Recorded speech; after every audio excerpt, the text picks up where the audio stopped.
एक बार की बात है।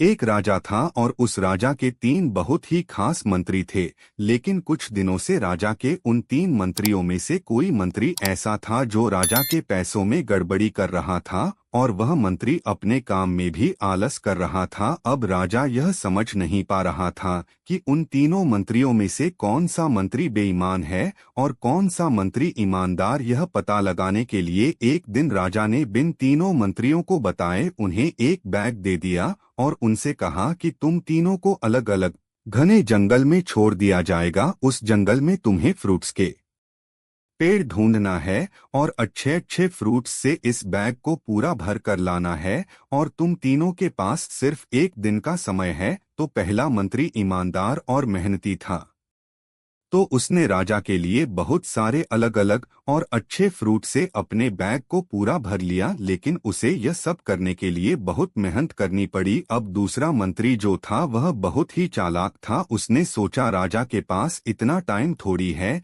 कि वह यह सब चेक करे कि मैंने अच्छे फ्रूट्स लाए हैं या खराब। तो बिना ज्यादा मेहनत किए उसे जैसे फ्रूट्स जमीन पर पड़े मिले उसने वह अपने बैग में भर लिया बिना उनकी क्वालिटी चेक करें जो बहुत ज्यादा खराब थे। अब तीसरा मंत्री जो था वह बहुत ही आलसी और बेईमान था। उसने सोचा कि राजा सिर्फ बैग का साइज और वेट देखेगा, यह नहीं कि उस बैग के अंदर क्या है और कितनी अच्छी और खराब चीजें हैं। तो उस तीसरे मंत्री ने बिना कुछ करे अपने बैग को सूखे पत्तों और कुछ पत्थरों से भर लिया। अब वह तीनों भी मंत्री अपने अपने बैग के साथ राजा के महल में वापस आए।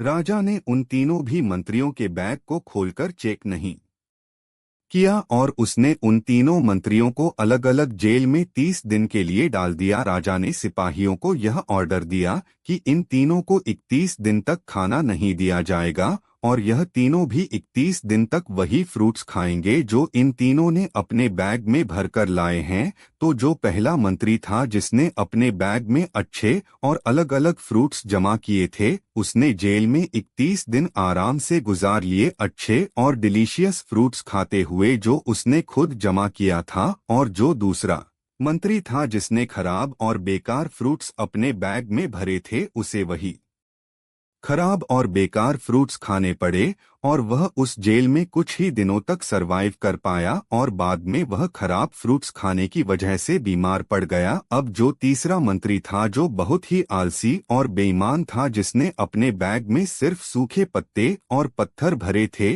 वह मंत्री जेल के अंदर ही भूख के कारण मर गया क्योंकि उसके बैग में खाने के लिए कुछ भी नहीं था और तभी उसे अपने आलस और बेईमानी पर पछतावा हुआ। इस कहानी से हमें यह सीख मिलती है कि हम जो आलस करते हैं और अपने ही काम में बेईमानी करते हैं, बेईमानी मतलब अपने ही काम में अपना 100% नहीं देते हैं, तो उससे आज तो हमें कोई फर्क नहीं पड़ता। आज तो हम अपने काम में आलस करके आराम कर लेते हैं, लेकिन कल परसों कुछ दिन के बाद हमें उस पर पछतावा होता है। आपने बहुत से लोगों को यह कहते हुए सुना होगा कि काश उस टाइम पर मैं ऐसा कर लेता तो आज उस इंसान की जगह मैं होता। लेकिन उस टाइम पर उन लोगों ने आलस को चूज किया था, इसीलिए वह आज जहाँ के वही है और जिसने मेहनत को चूज किया था वह इंसान आगे बढ़ गया। तो अपने काम के साथ आलस और बेईमानी बिल्कुल मत करो। तो अगर आप इस कहानी को और भी लोगों तक पहुंचाना चाहते हो तो इस वीडियो को लाइक करो ताकि वीडियो को और भी लोगों तक पहुंचाएं। और कहानी अगर पसंद आई हो तो हमारे चैनल को सब्सक्राइब जरूर करिए। तो मिलता हूं मैं अगली बार इसी तरह की कहानी के साथ। सब्र करो, शुक्र करो और जिंदगी में आगे बढ़ो।